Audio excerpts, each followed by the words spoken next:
Let me briefly remind you of some key facts and figures related to human history. Human beings began to exist as a species distinct from other great apes 3 million years ago.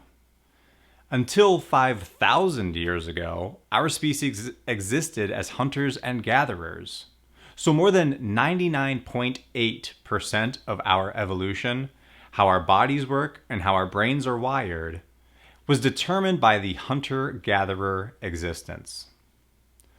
Around 3000 BC, humanity shifted from hunting and gathering to agriculture. And along with agriculture, we began to develop large communities, societies, and cultures. We invented writing, organized large-scale long-term projects, and accumulated wealth, which led to social and economic hierarchies.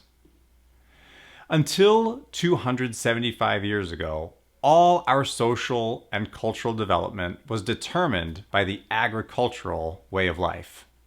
Put another way, for nearly 95% of the time that human beings have had a society, that society was built around an agriculture.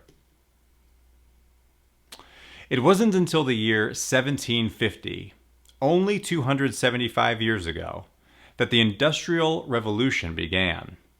And in the space of less than 200 years, just a few lifetimes, technology dramatically changed the way human beings lived. From the vast majority spending their entire lives close to family and the rural communities their ancestors had resided in for countless generations, to the vast majority uprooting and dispersing themselves in search of jobs in mines, in mills, and in factories around densely populated cities.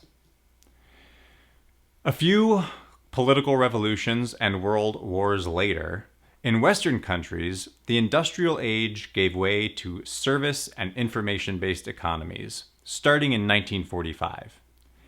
And that period, 1945 to today, approximately 80 years, is where we focused our discussion earlier this season on the Mr. Homemaker podcast. But that 80 years represents less than 1.5% of our cultural history. We need to put that 1.5% in context to understand the roots of today's crisis.